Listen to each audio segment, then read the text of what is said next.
Well, hey everybody, my name is Mark and welcome to this week's Menlo Midweek podcast. This week, Phil and I are wrapping up our Wonderfully Made series. This has been a very challenging series for us and for our congregation. We are just so proud of the way that everyone has leaned in and contributed to this conversation. I mean, you know, if you've been listening to this podcast, how many questions have been sorted through and either got answered here on the weekend or in some of the events that we have during the week. So again, thank you so much for being a community that's leaning in and caring, and we just want to continue that spirit. So from here on out, if you'd like to send in your questions around anything that we're talking about, we'd love to encourage you to do so. You can text us at 650-600-0402.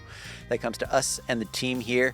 And big shout out to the team as well that did an amazing job helping field these questions, and the team that's helping record, edit, and produce these podcasts too. So big shout out. Thank you to all those that are helping out. We have space on the team if you'd like to join us. And now let's go ahead and jump into today's podcast.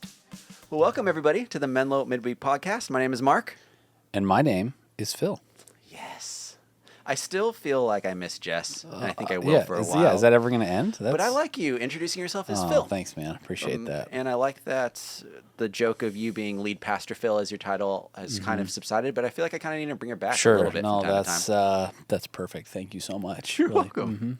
You seem extraordinarily chill today, and I want to say that's because of a lot of things. So why don't you let people know why you're leaned back, you're reclined, you got an iced coffee. Yeah, I do want to make it very clear to anyone watching on YouTube. It's in a glass, so it could be like, what are you drinking at 2 p.m? It is iced coffee, I promise. That's all it is. Mark can test it if he wants to. But we just finished 5 weeks in our Wonderfully Made series, not just at Menlo and our campuses, but at 3 other churches that we've been doing this in partnership with. We did 5 public events in addition to the weekends, and the last one of those with Preston Sprinkle was last night for students at Westgate. Yep. And I was there with some of our team, and then my 2 oldest kids as well. So it was great. It was, just a really, hopefully for us, we never wanted this series to represent the end of a conversation. We wanted it to, in some ways, represent the beginning of a conversation, and just intentional ways where we can be clear and be kind, where we can once again restate the value that we want this to be a place where people can belong before they believe. And that the transformation of becoming who God's made us to be, that's a lifelong transformation, and we want to be patient with everyone in that. So, so I'm feeling pretty thankful that we're there. I'm also not preaching a normal sermon this weekend. We're doing this really fun panel. If you're listening to this, you know how fun it is because you already saw it. But I think like that means that some of the normal pressure I feel like on a Thursday is not here, which is great. Thank the Lord for that. And it's beautiful outside. I mean, just like Mark and I, we love talking to you. We love being on this podcast, but both of us would be rather riding bikes right now. Like, right? That's just maybe we should figure out. We should figure this out. Okay. We should figure out how with GoPros and microphones, we could do the podcast from bikes. Yes. Wouldn't that be cool? I feel like there's a way to do it. There's got to be a way to do it. There's got to be a way to do it. I mean, fiscal year 2024-25 is coming up. I could work that into the budget. Yeah, let's go. Let's go. We would need like a lead-off person, I think, and maybe like a drone. Yes. But dude, that'd be sick. Something to think. A chase car and like a Vespa. Something to think about. Yeah. Oh, I love that. Yep. So anyway, for all those reasons, it's been a good week. Very, very thankful. And looking forward to what's next for kind of Menlo message stuff this summer. Great stuff ahead. Yep. So looking back over the past 5 weeks, what were some especially sweet moments for you, Phil, and what were some that were maybe not so sweet? I think the sweetest moments for me in this series were people from the LGBTQ community in our church that felt invisible, like that's the language that they would use, who felt an invitation to sit down and have a conversation. Maybe it was with their campus pastor, maybe it was with a friend, maybe it was with another staff member, or honestly, quite a few with me. And people trusting me or trusting other people on our team with their story. And we're not going to at the end of it, it's not like, oh, this is all better. Like, no, this is just a safe place for you to be honest. And we can be clear that we hold to a traditional view of human sexuality and gender, and at the same time say, we're all broken. We all need Jesus. We all need the grace of God. We're not going to single out one in particular community. And so, yeah, that was just, those were really, really special stories. It was heavy, Yep. but a gift. And I know how big a deal it is for people to share those stories. So Yeah. it was really fun to be able to like have some of those conversations and then have some of those very same people like email after a particular talk and say, hey, I heard really kind of how part of my story informed some of what you said or, you know, whatever. So that's nice. this was great. Yeah. It was really, really good. And then I think, you know, some of the unique pain of this that, you know, my heart breaks for, and I hope we're rectifying a little bit, are people maybe that had been at Menlo for a while and didn't know that we held to a traditional view of human sexuality and gender. Which was strategic before this. Yeah, it was like, and I would say that's not just Menlo, like that's kind of intentional in the church world is what I've called strategic ambiguity, where you just kind of go, oh, we just won't talk about it. And I think, it all of a sudden was like, we didn't change what we believed as a church, but we said it. And so I think sort of the bait and switch of that people articulated, that was hard. And not even really in the LGBTQ community, just like people at our church. And it wasn't a ton, but it was enough that you're just like, oh, my heart breaks. I'm sorry. And, you know, we don't want this is not going to be every week at Menlo we talk about this conversation. Yep. But I do think figuring out how when we talk about biblical faithfulness and following Jesus, how do we continue to include language that we've learned together in this series? How do we continue to assume that LGBTQ people are in the room, just like we do with unchurched people, just like we do with single people, just like we do with married people, people with families? Like, how do we understand this is a part of our church? Yeah. And so, anyway, I think some of those lessons they're hard-learned lessons, and my heart breaks for people that felt betrayed by that. Yeah. So, I hope, you know, I think 25 years ago, strategic ambiguity, maybe we've talked about this on the podcast, strategic ambiguity basically meant whatever the cultural assumption is what I assume you as a church believe. So 25 years ago, you know, gay marriage is not legal in America, and even like just overall public sentiment, especially by Christians, was not assuming like an affirming argument around marriage and sexuality. So when people, like I used to hear all the time, friends of mine, family members of mine that were LGBTQ that would say, hey, when we go to church, we don't need you to tell us that we think that God has a problem. Like we know, you know, it's all we know. And I think now strategic ambiguity, because culture has shifted so much, the church, capital C, has really maintained a lot of the same posture, but culture's changed. And so the assumption of the cultural majority now, well, the cultural majority today is that in order to tolerate others, we must affirm their self-described identity. And so now it means, well, if you're a nice church and you're strategically ambiguous, I assume that you have affirming theology around gender and sexuality. And I get it. And it's not fair for us to not be clear about that. So hopefully this represented a step in that direction. But at the same time, not becoming cultural warriors, not being cultural capitulators, really being ambassadors of hope, and believing that God can do it, because I have heterosexual temptation, right? You have none of us are perfect. All of us have to submit, all of us, to follow Jesus if that's what we've chosen to pattern our life after. Yeah.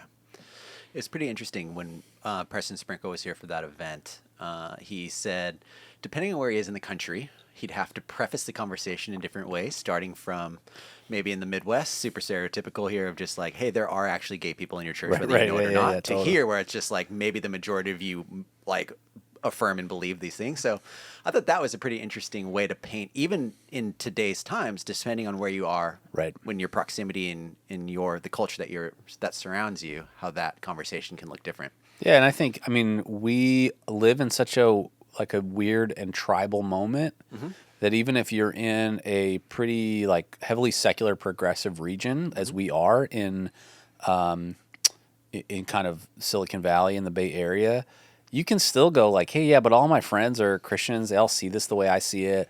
I send my kids to schools that I make sure that they teach this the way they hang out with kids that, you know, and so your world can get really, really small.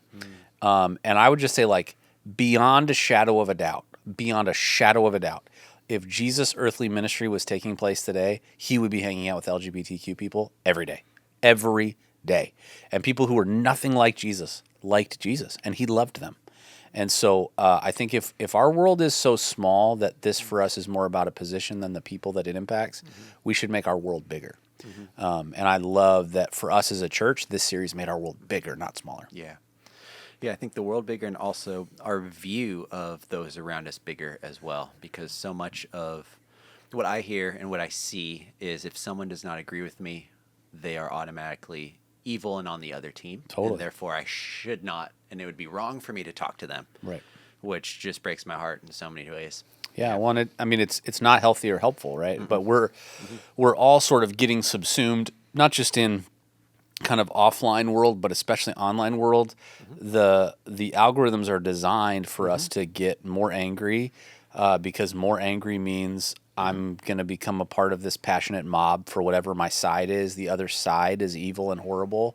And I think what's so hard and challenging is when it's the grace and truth of Jesus, when it's the conviction and compassion of Jesus, there's not really a category in some of the stereotypical lanes that we think about for that heartbeat of Jesus, which just breaks my heart. You know, both sides, both extremes are sort of claiming the moral high ground, and I would argue neither extreme actually has the moral high ground. Yeah. And what I've appreciated in a lot of, I think almost every message, if I think about it, was how you would directly not only call out one side, but another side as well, to say no one is safe from this. No one is exempt from what we're saying. Well, I think there's a way to do that that just says, like, we're all terrible, so do whatever you want. And I don't think that's the message of the Bible, right? It's the pursuit of holiness through deeper allegiance and connection to the Lord, that we want the kingdom with the King. We want him to be the Lord of our life. That call is like so beautifully universal. Like, we all need it. And so I think there's a both sidism that sort of just says, shrug emoji, like, go do whatever you want.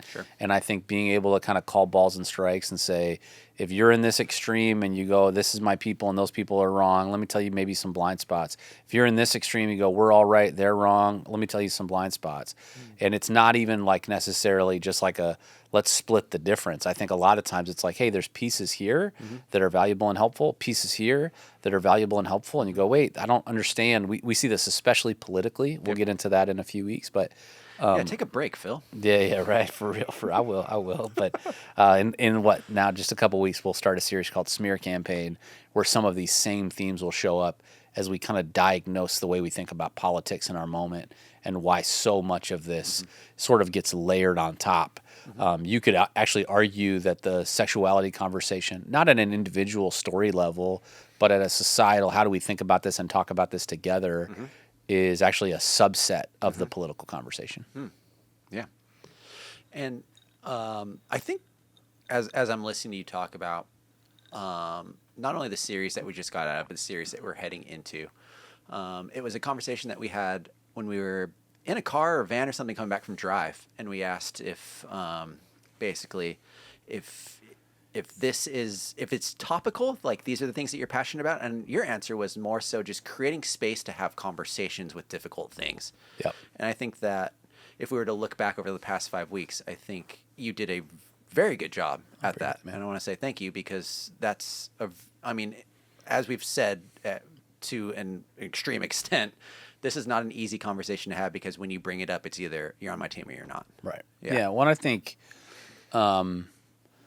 it's so easy to have conversations that dehumanize people. I think it's so easy to have conversations right now where, we're like just othering people constantly. And I think it's easy to avoid any nuance. And I think like one of the beautiful things about God's church at Menlo, it's not my church, not your church, God's church at Menlo, is that like part of the legacy of this place is the capacity to be intellectually honest, to be able to walk into difficult conversations with nuance, to be able to hold to generous orthodoxy, but still have orthodoxy, And I think those are increasingly unique attributes that I'm very, very thankful for. Yeah. Definitely. I'm also thankful for outside perspectives as well, that we Sure. could trust someone like Preston Sprinkle to come in and help Totally. lead not only an external event for the public, but also Totally. during the day. I don't know if you talk more about that, but what a special time it was for us to invite local churches here for specific talks around local church issues. Yeah, we had all the churches that were a part of the series. All their staff came here to Menlo Park, our broadcast location, and then some like church planters and other leaders in the community who, honestly, in most cases, really couldn't probably provide staff development time like this for, in some cases, it's literally a solo church planter. And so hopefully it wasn't just like, hey, you get exposed to this resource, but like there's a bunch of people in the room that are trying to lock arms and do this well and have this conversation well. And like, let's meet you. Let's figure out how we can help you. That's really been the heart, even in kind of packaging this series and trying to give it away to other churches that it might find parts of it helpful. And so, yeah, I mean, it was everything from some teaching time and material around how do we pastor, shepherd, and care for LGBTQ people in our church and families for whom this is a part of their story, to, I mean, really legitimately hours of Q&A. I mean, the public events were, 2.5 hours. Preston spent 4 hours with our staff team. So I hung out with him for just a few minutes after the last thing that he did at Westgate. The other pastors, myself and Preston, like basically went and got a beer. And I was like, how are you still up right now, dude? You're like, this is crazy, these couple days. And then he was going up and he's doing some stuff at Reality SF, in the city today. So, so it's really cool. I think hopefully helpful in every category. I would say the public event that he did at Menlo Park was like one of the best like that I've ever seen. It was so even-handed, so kind, so rooted in his own story and experience in the conversation. And it's a little tricky, right? This is kind of like what he does. It also requires kind of some nuance. But I would say if you're a part of Menlo and you weren't able to be at that, we're not able to just make that publicly available or like have it listed somewhere. But there is a link we can send you. So if you send Mark or myself a note, I'd be happy to send you that link. Because it really was excellent. It was, and I think being able to have the first 5 weeks as a community to provide context and then this hopefully was even better. Yep. And what I thought was really interesting was obviously I oversee our text in church number with the team there. And so I can see the questions that were getting sent in, whether that's for asking on this podcast or specifically for Preston. And the ones that were sent in were also ones that were asked in different ways in the room as well. Sure. So it's cool to see how our community was aligned in around what questions that we had and how just naturally that came up in part of the conversation itself. Yeah, totally. Yeah, I think that, a lot of those are, hopefully if you're having the conversation well, right, you're going to start bumping into those like personal, pastoral, practical, what do I do with this kind of questions? Yep. Great. Well, we can get into some of the questions we have for today, and we'll start off with one that I think we've asked in a few different times. It's around marriage and around attending weddings, and Preston answered it as well during his talk. You've talked about it a little bit on the podcast as well, but we just want to give more space to this. So I don't know if you want to repeat yourself. I don't know if you just want to share a different perspective, but basically this person is writing in that they have a family member that is trans, and some of their other family members don't agree with them and say, we're not going to go to their wedding because that would be supporting homosexuality. So as a church, how are we supposed to respond in this situation? Do we go to the wedding? Do we abstain from it? Yeah. I mean, I think there's so many like follow-up questions and context. And so I think it's, I know that there are people that want to live without tension in these conversations. And it's just like, this is not a biblical definition of marriage, therefore don't go to it. And Preston made this point too, and I think this is helpful. Like if that's you, if this is just like how could you spend any time on the podcast? The answer is no, move on. I would say like make sure you're consistent if that's your answer. Oh yeah, I do remember this. Yeah, like he used an example of like, hey, it's Uncle Fred. Yep. Uncle Fred's on his third marriage, after getting divorced for, just any number of different things. And he's been living with this woman before they get married. It's a heterosexual marriage, but like it is not a biblical marriage, you know? And so if you're saying, hey, biblical marriage, one flesh union, one man, one woman, covenant relationship with God in the middle for a lifetime, and you're just like, anyone that falls short of that, I'm not going to your wedding.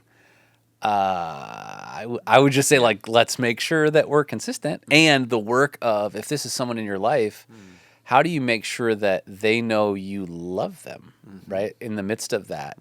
And honestly, like, I think one of the really important questions is, do you love them? Yeah. Because God does.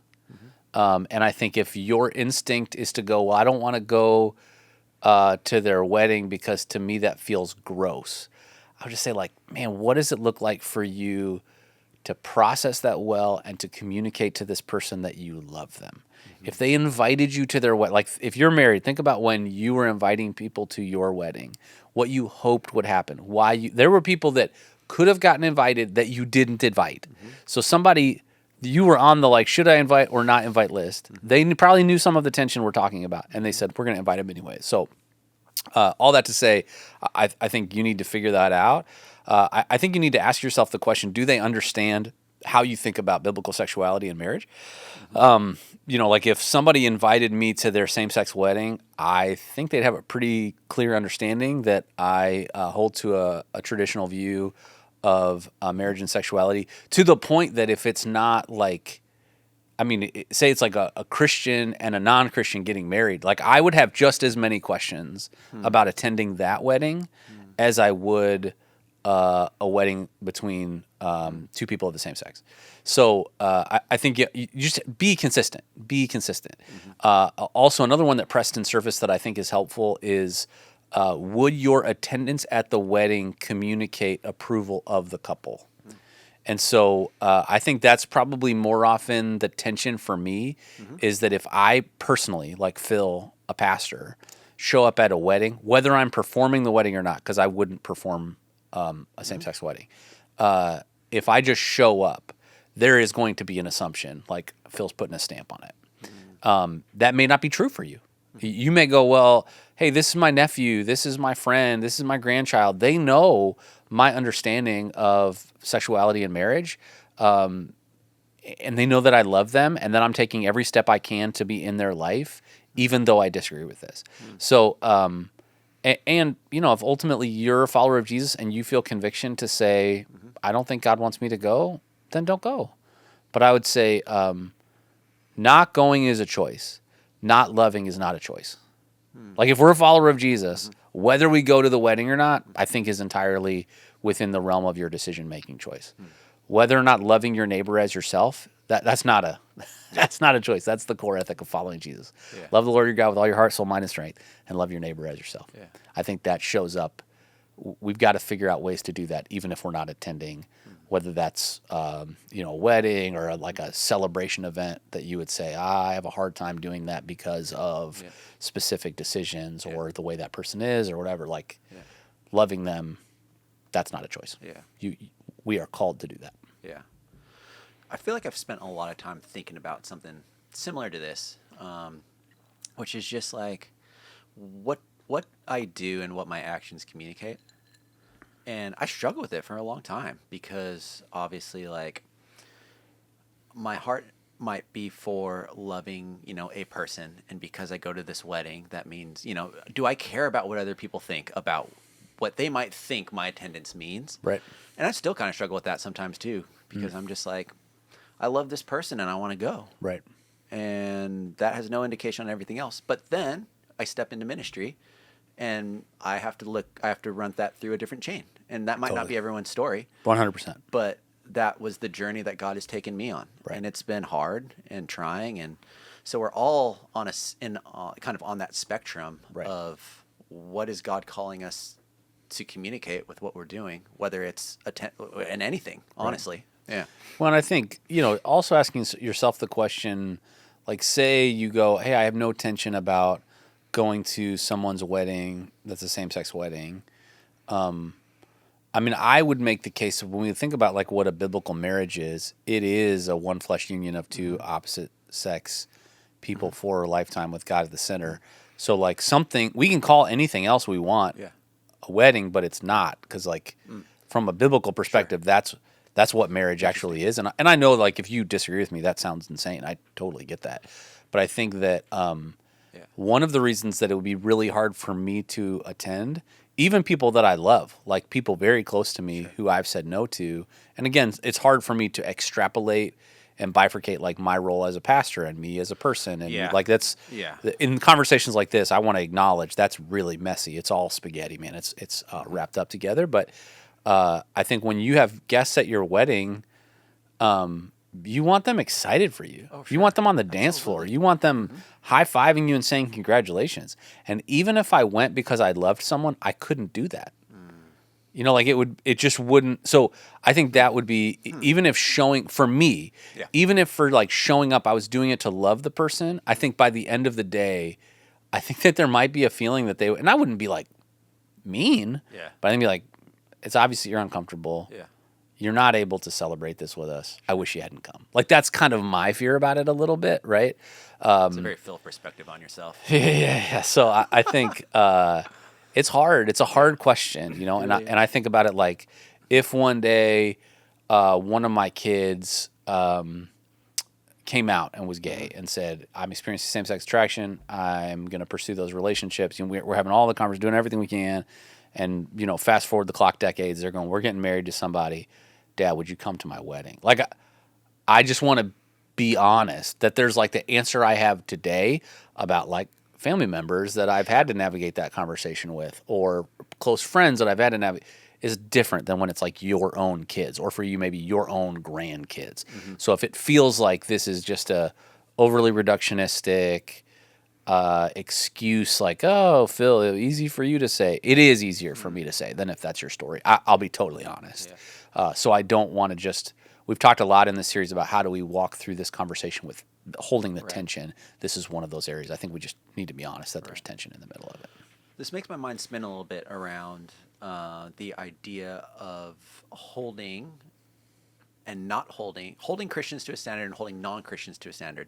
So does this apply in non-Christian weddings? So like, would you attend a non-Christian wedding? Dude, that's such a good question, man. Or would you know what I mean? Yeah, Because totally. No, it's on one, like we can extrapolate to whatever else we want. But if we're talking about not holding people that are Christians to a standard, totally agree. Yeah. Yeah. What do you think? Yeah, I mean, I think if it's two non-Christians getting married, I mean, I've attended those weddings. Yeah. I have too. I've attended those weddings. I never thought about that until literally just now. Yeah, like for sure. And they like have lived together before they were together, right? Yeah. So I think we just have to be honest that there's a level of hypocrisy in this. If we're like, I will only attend, you know.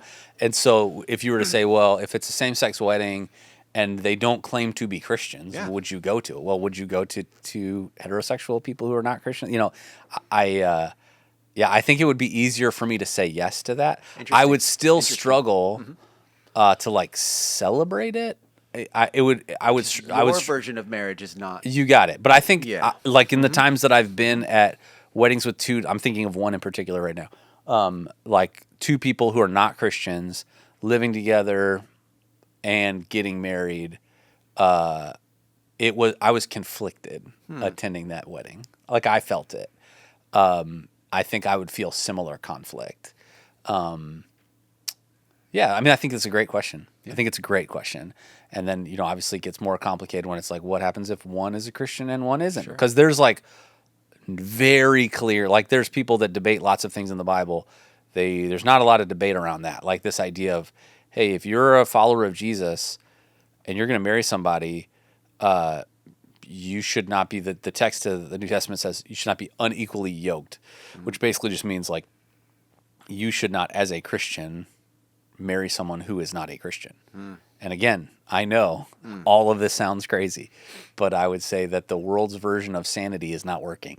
So we either say, Jesus, you get control of all of my life, including this really important aspect of it, or, you know what, I'm going to kind of pick and choose, and it's only the things that I want to follow culturally that I'm going to follow. And you can make whatever decision you want, but I think the way of Jesus is the better way. And the way of Jesus was not to get married.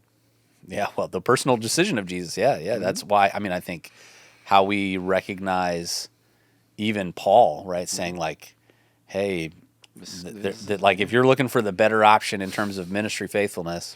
Yeah. So yeah, those are all very interesting needles to thread through. And how do you recognize what your own hypocrisy has been in the past? Be honest about that as you face present circumstances and future opportunities. Yeah. Interesting. And this next question, I don't know the answer to. Yes. To be honest, talking about past, present, and future, I don't know. So I'm equally as curious as our friend Doug here. With Menlo Church holding to a traditional theology, can openly gay individuals become members of the church? I understand and agree that we need to be welcoming and loving. Yes. Tough subject. Appreciate your leadership on this subject. It's helping me a lot. Yeah, thanks, Doug. So, I used the language that's not mine. I'd heard it, and it's just really helpful that we want to offer the widest welcome to the narrow way, right? Like that's what we're trying to do. The way of following Jesus is the narrow ways. Is wide is the path that leads to destruction. Most people go onto that one. Narrow is the way that leads to life. Very few go onto that one. We want to offer the widest welcome to the narrow way. And so I think that, in terms of like, hey, would we let someone who's openly gay become a member at our church? Well, let me just redefine some terms here. Member at Menlo is what we call covenant partner. And it's it's a fairly extensive process if you're trying to say yes to that and you're saying, I'm in, like I believe what Menlo believes. I'm pursuing the same vision of following Jesus as Menlo is trying to help people walk in. Doesn't mean I'm perfect, but it means I'm headed there. What gay means at its like just highest level is I'm romantically and sexually attracted to people of the same gender, not the opposite sex, or the opposite of the same sex, not the opposite sex. So, could someone who experienced same-sex attraction become a member at our church? I mean, if they experience temptation, if experiencing temptation is a disqualifier to becoming a covenant member, I got bad news. We don't have any members. Like that's, so I think the question becomes, are you asking experience temptation, but committed to either God transforming that desire, hopefully by prayer through a lifelong transformational process, or celibacy, where you would say, I'm committed to singleness for my life because of this? I mean, there's a lot to unpack there. If it's I'm tempted, but I'm not choosing to live out of that, then I think we would say, yeah, that's not going to preclude you. If you agree to the theological paradigms that for us are within our what's called eco-tenets, which is bigger than this, by the way. But if you said, hey, I'm in a same-sex marriage, I don't agree with the traditional view of marriage and sexuality, can I become a member? Well, we would say covenant partnership is probably not the right thing, because we're going to ask you to agree to something in the process of covenant partnership that you don't agree with. And your involvement at our church as a covenant partner is going to be in line with the theology you don't agree with. So we want you to be here. We want you to be able to be involved, even find a place to belong. But there's always going to be this level, whether it's through leadership and involvement. Say you go, hey, I want to like lead a life group, right? I'm in a same-sex marriage and I want to lead a life group. I'd say, well, like when we do Wonderfully Made, part 2, whatever that is, that's going to be like a very hard conversation for you to lead if you disagree. Because all of a sudden now, like, what are you going to do? Are you going to be antithetical to what your core convictions are and what's true of your life? Or are you going to counter what's getting taught? Like that just, I think there are sort of these concentric circles, and whether it's covenant partnership or higher levels of leadership, there are going to be places, and it's not just for the LGBTQ community, by the way. It's for anyone that's functioning outside of what it means to follow Jesus. So if we sat down with someone and they were wanting to become a covenant partner and they were living with their opposite sex boyfriend or girlfriend and they weren't married, we would say, no, like that's a barrier for you. Or if somebody were sitting down with us and we found out they were like wildly unethical in their business practices, right? Like we're having conversations with people, and we're not trying to nitpick every detail of everyone's life, but we just don't want people to feel like they have to lie. And I think that there's a tension of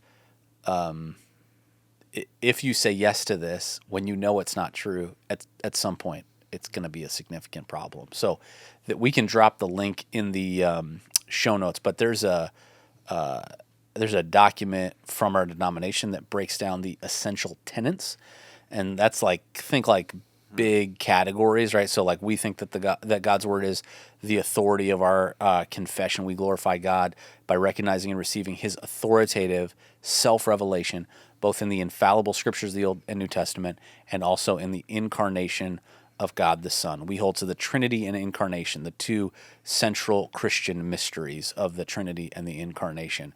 We hold to God's grace in Christ as a component of something called Reformed theology. We hold to Reformed theology as a church. We hold to election and salvation, election for salvation and service, sort of this unique principle of Reformed theology. Covenant life in the church, faithful stewardship of all life, and then within the faithful stewardship of all life, kind of recognizing some unique aspects of church. We live in obedience to the Word of God, that it doesn't mean we're perfect, but it means that the Bible's got some very big cautions for us if we can live ongoing and unrepentant. I don't feel bad for, and I'm not changing choices of sinfulness in my life. So I think it's a helpful document to be able to break it down. One of the other ones for us as a church is that we're egalitarian. So some churches believe that there are certain offices within the church, certain roles within the church that only men can do, and then women are sort of kept in different roles. It's called complementarianism. We're egalitarian. So we believe that men and women can serve at all levels of our church in every role. So we have women who serve on what's called our session, which is like our board. Actually, the chair of our board is a woman. So I joke like she's my boss, right? And then we have men and women that serve at every area of leadership: lead worship, teach from stage, lead and manage people, right? So maybe for you that would be a problem if you didn't hold to that. So some of these are like theological understandings, and then some of them are, hey, the Bible has a pattern, a narrow way of what it means for me to walk with God, and I will never do that perfectly this side of eternity. But if I am walking in ongoing and unrepentant sin in some area of my life, I hope that the covenant partnership process is a place where we can have really meaningful, honest conversations and see God show up. So, long answer to a short question. The short answer is, if you're experiencing temptation, welcome to the club. That does not preclude you from covenant partnership. If you are succumbing to temptation and you feel no conviction about that and disagree with the nature of it even being a sin, it probably is. Covenant partnership is probably not the right next step for you. Yeah. Man. So many big words in there, Phil. I know, yeah. And I'm like, I know. it's like, a whole thing. I'm just skimming it. As you were reading through that document, I'm just like, can we make this more like my neighbor friendly? Sure, yeah, totally. Or do episodes on like what these are actually saying? Sure, totally. We should. Yeah, that's a good idea. I'd love to do that. Yeah, incarnation, Trinity. Yeah. Yep. Yeah, any word in there that was longer than 3 syllables, you probably need to explain. Yeah. I use a platform to help with writing called Grammarly. Yeah. It's super helpful. Friend of the show. Yeah, friend of the show. Yeah. I wish, dude. And every week, Grammarly sends you an email, and it's like, hey, you are more productive than umpteen% of Grammarly users. You are more accurate than umpteen% of Grammarly users. And because of my job and what I write, it's like you use more unique language than 99% of other Grammarly users. That's pretty much what it says every week. So I get it. That's so funny. All right, Phil, last question for today. In what ways can we continue this conversation despite the series being over? I think that if you have someone in your life that is LGBTQ and you have not sat down in a judgment-free zone and just listened to them, you should do that. You're like, well, I need him to know. No, just listen.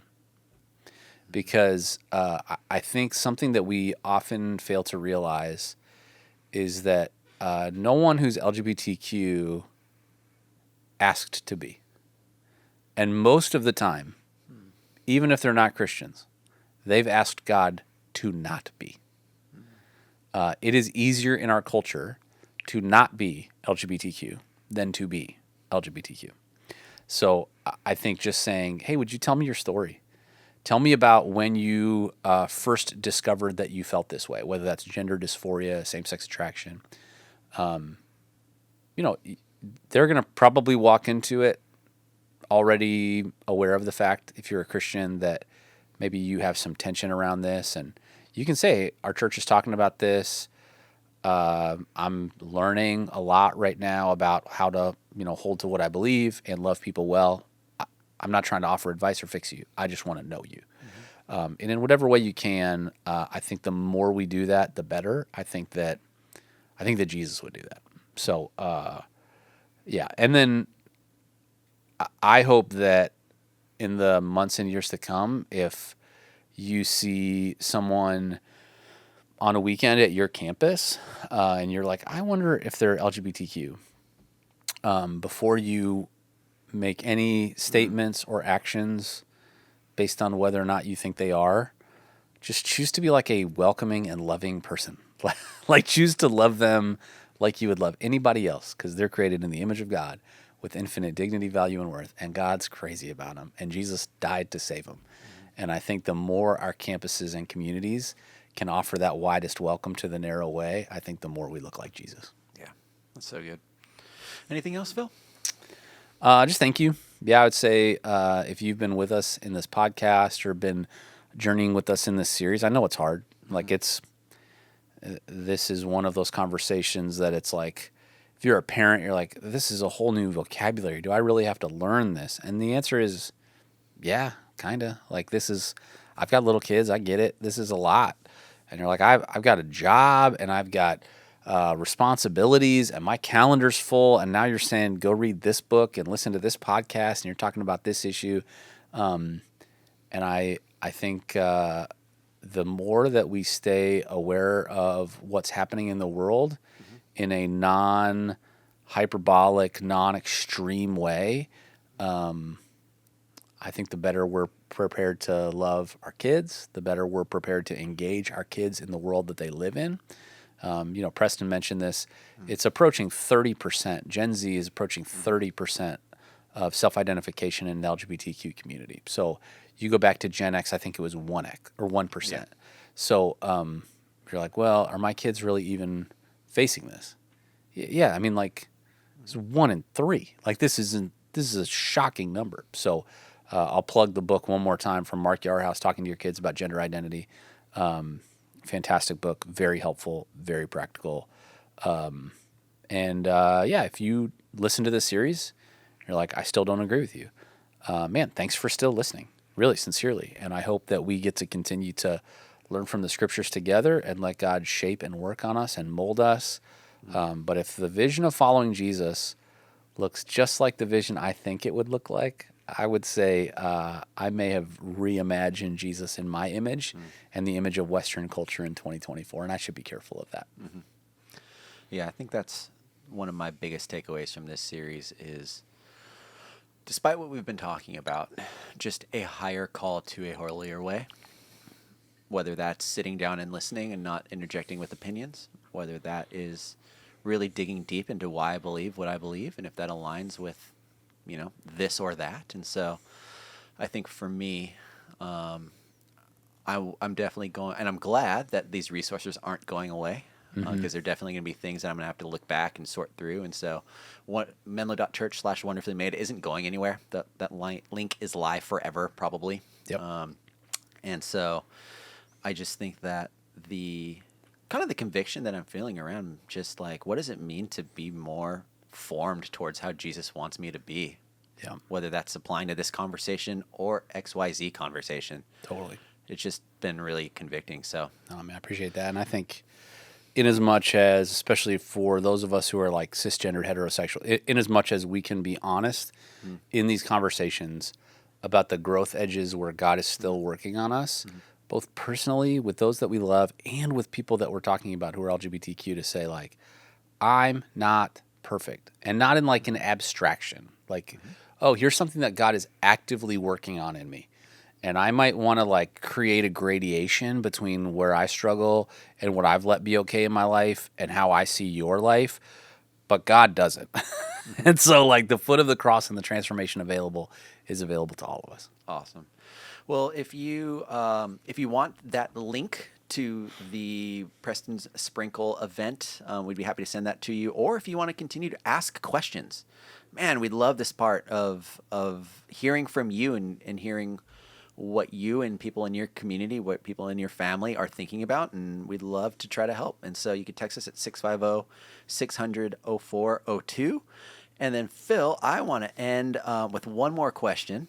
And this was actually from our Preston Sprinkle event last night with our kids and students. And this is from a student.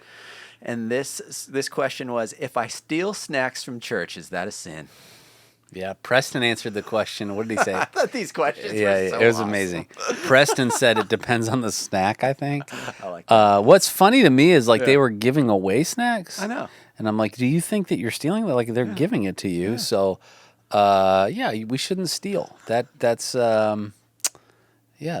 feels obvious. Jesus would say if we covet something that's not ours, we like long for it, we rationalize why we should have it, we have bitterness for the other person who does. Actually, that's already a problem in our heart, that the pursuit of Jesus is not skin deep, it's soul deep. So don't steal stuff. But if you need snacks, come to Menlo on the weekend. We got tons of donuts. Yeah. We'd love to have you. Exactly. Yep. Thanks, Phil. Of course. Well, have a great week, everybody. We'll see you soon. Let us know if you need anything.